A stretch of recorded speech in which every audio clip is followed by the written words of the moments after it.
okay, because your mother abandoned you, so somebody's got to take guardianship over the child.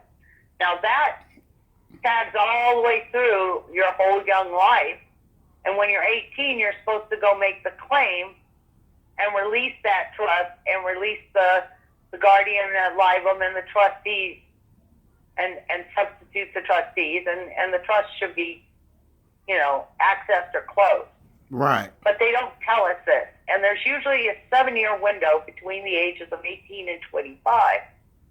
But because they haven't explained all of this to us, and if you want verification on the birth certificate, go up in your state, whatever state you're in, and look up the vital statistics law or vital records.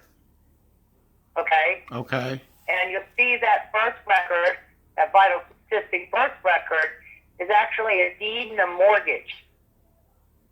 Oh, right? wow. That's what it is.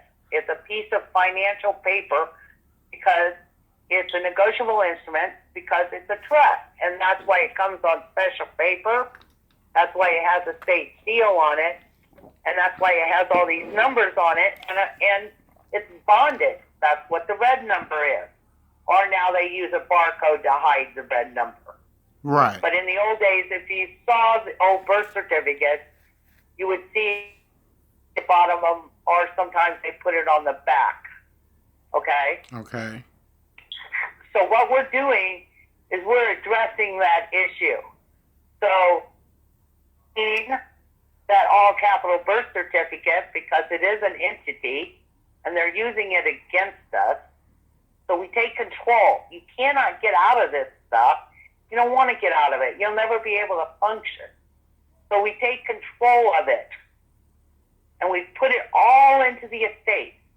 Even if there's old trusts that you don't know about, never will know about it, our documents put them all into the estate. We give them notice of the claim.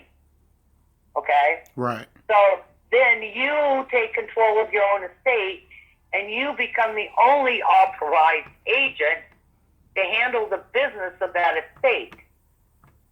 So when we finish with the package, your paperwork, and you get everything signed and notarized, okay, there'll be another step after we notarize. We'll talk about that in a minute. Then you're going to take control of that. You're going to put it all in the estate. Now, once you have your estate set up, two things happen. One, you protect your family from ever seeing probate, because that's where the real sharks live. In judges and in lawyers, they live in probate. 70% of any attorney's training is estate, wills, bonds, and trust. That's what they're primarily trained. They don't train in real estate laws. They don't train in divorce law. They don't train in civil law. They specifically are all trained on an estate, probate work, okay? Because that's where everything's moving through, okay? When you see a judge in black robe, it's because he's dead. He's acting from a position as a dead person. That's why he's in black judicial robes. It goes back to Justinian law. Okay. Okay? Justinian law is what we're still practicing, and the world's been practicing under the Rome for the last, several thousand years. A couple thousand maybe, or at least 1,500. Right. So this isn't something new. This is something they started setting up. And the trusts were actually created through the Templars when they went to the Middle East and went on their crusades. They would put their estate, because most of them were second, third sons, but a lot of them weren't. And they put their estate they would just leave a manager with it, and they take off, they go off there on the crusades for a few years. They come back, and the manager go, nope, it's mine now. I have the right of claim. Right. I've been taking care of it. I have the right of claim. So the Templars were like, well, screw that.